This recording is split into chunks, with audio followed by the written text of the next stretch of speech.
The term Scottish Nonce Party is constantly trending on Twitter just now, directed mostly at Nicola Sturgeon's government for a host of reasons.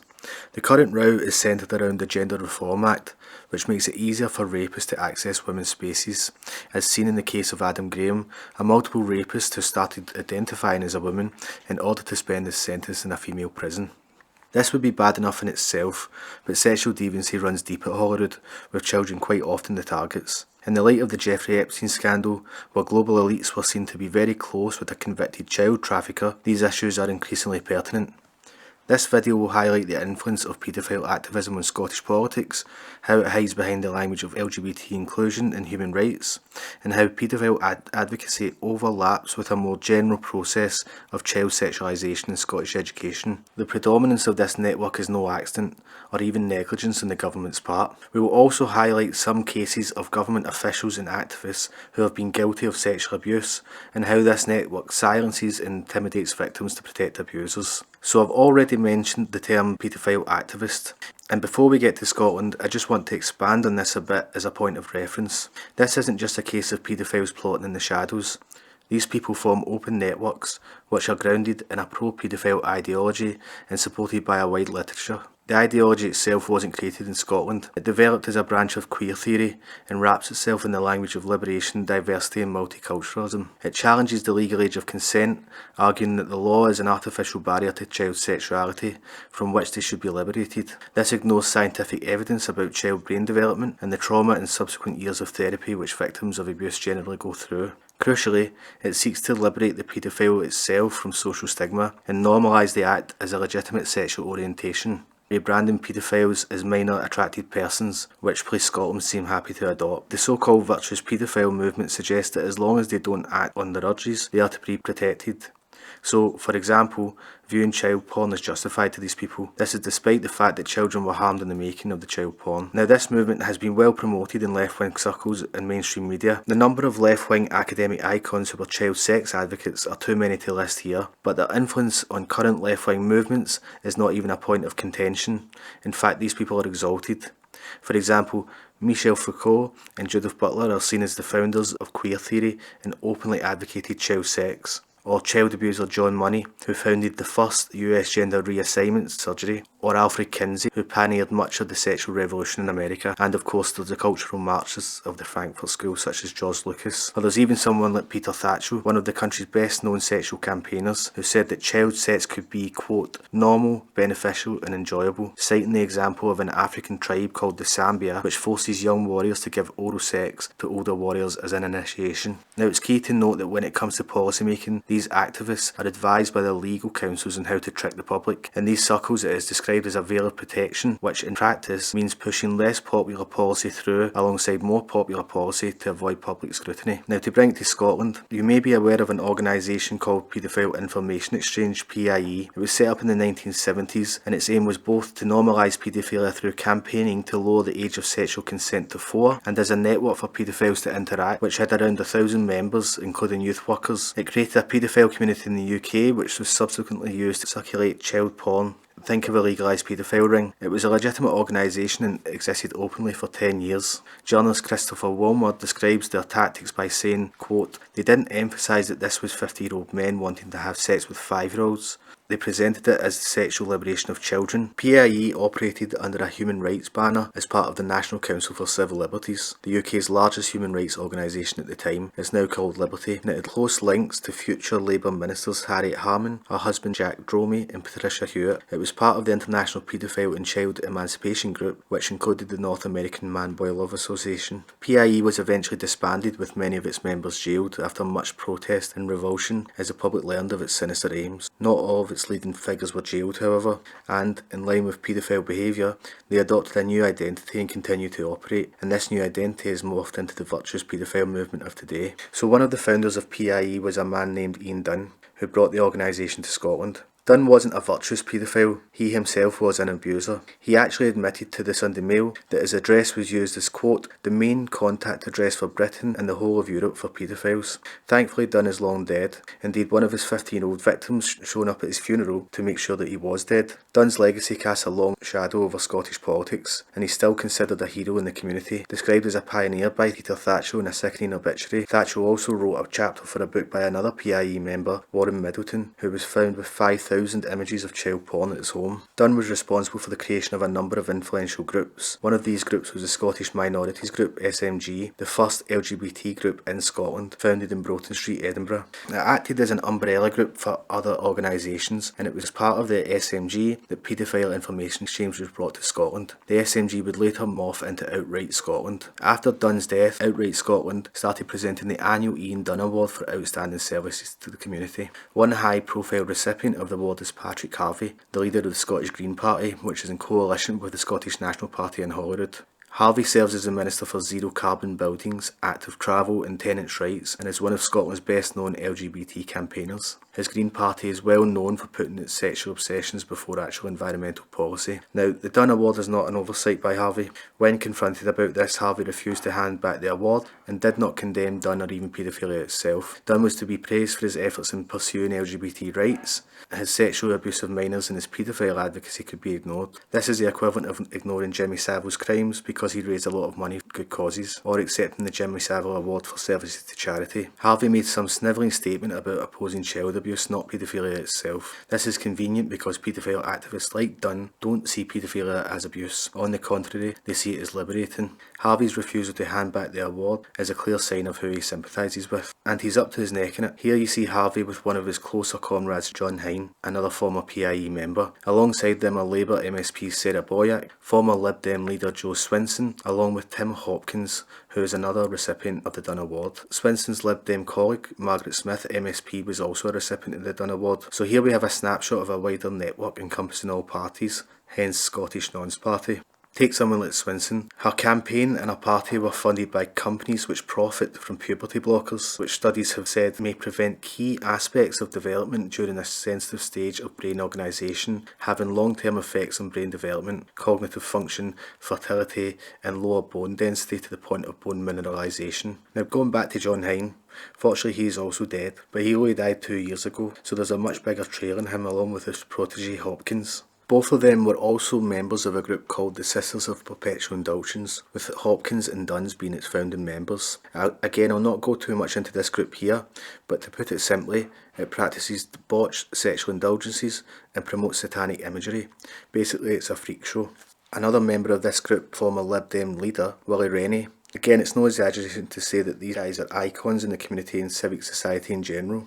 Here's Hopkins receiving an honorary degree from Edinburgh University, which I presume he displays proudly alongside his Dunn Award. John Hine was the main organiser of Edinburgh Pride, organises in cities' marches. Here we see him on a march looking very official, all mic'd up. When he died, many mainstream publications ran glowing tributes to him, including Gary Otton, a leading secularist in Scotland. Hine ran his operations from the Broughton Street premises, which was rented in his name. This address became Edinburgh LGBT Centre and contained some of the most prominent LGBT organisations in the country, including the Equality Network founded by Hopkins, as well as the Sisters of Perpetual Indulgence. After Hine's death, the premises was not continued and most of the groups left, but the Equality Network is now considered the successor organisation to Dunn's Outright Scotland, alongside another group called Stonewall, sitting on the Human Rights and Education Committees of the Scottish Government, alongside ministers creating policy. Stonewall is part of an international organisation called ILGA World. This group produced a document called the Feminist Declaration, yet in this document one of the demands was the decriminalisation of sex with adolescents, which means kids as young as 10.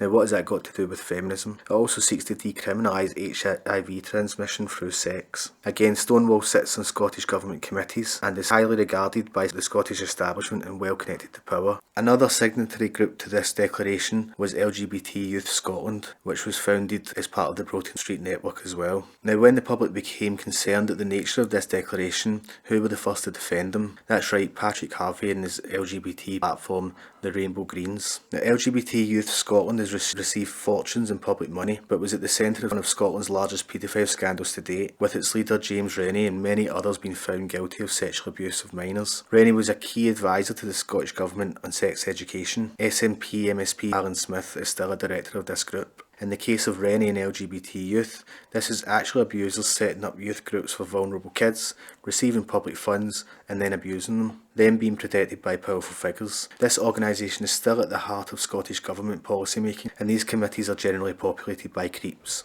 One in particular is a guy called Colin Morrison, who was selected to sit on the Government Education Council and to direct sex education policy under the watch of Minister Shirley-Ann Somerville. Morrison's doctoral thesis outlined his desire to, quote, break down the barriers between sex and kids.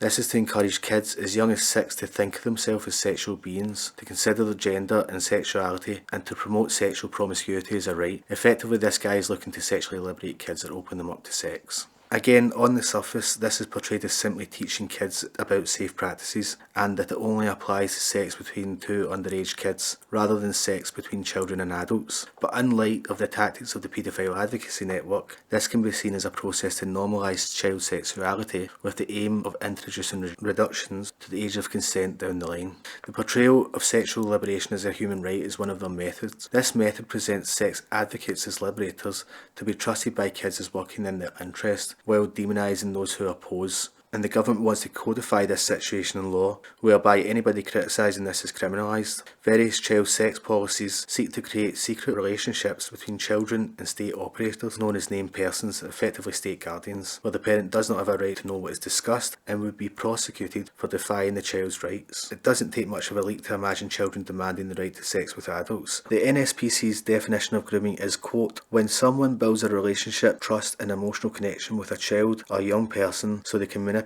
exploit and abuse them. Now, you can make up your own mind, but they are certainly seeking to build relationships based upon sexual trust. And when we see the government's record of dealing with abusers in their midst and the people responsible for these policies, the label certainly fits. And coming back to Morrison, he is responsible for creating the Scottish Government's sex education resources site alongside LGBT youth. Nicky Coy is another sicko involved in this. Here we see him lapping as a Satanist. Does he look like the kind of character who should be making sex education for kids? The resource is easy to access online at rshp.org and contains some sick stuff which normalises sexual promiscuity for underagers, the promotion of pornography and masturbation to kids as young as 5 alongside graphic sexual images. One particular book, Beyond Magenta, by Susan Kirkland, a trans person, glorifies how the author was giving oral sex at 6 years old. Another was a Charter for Sex at 13, which means that state employees such as social workers can avoid telling parents that their child has had sex. Morrison is also the director of the Scottish Child's Parliament, so not only is he pioneering child sexuality in schools, he's also politicising these ideas in children through the Child's Parliament, grooming them to see sex as a political right and giving them the tools to advocate for these rights against adults who might want to protect them. Morrison's Child Parliament is a feeder organisation to the Scottish Youth Parliament, which was at the centre of a youth scandal of its own, centred around its chairman Jordan Linden. Linden was also the leader of SNP-run North Lanarkshire Council. Multiple accusations of sexual abuse were made against him to the Scottish Youth Parliament Board. However, Linden and CEO of the Parliament, Ben McKendrick, described the accusers as liars and sought to intimidate victims into silence. The SNP National Secretary sought to cover up these allegations to other councillors. One of the elected members of the Youth Parliament, upon resigning, said, quote, there is an ingrained culture of bullying and clique mentality, especially from some senior members.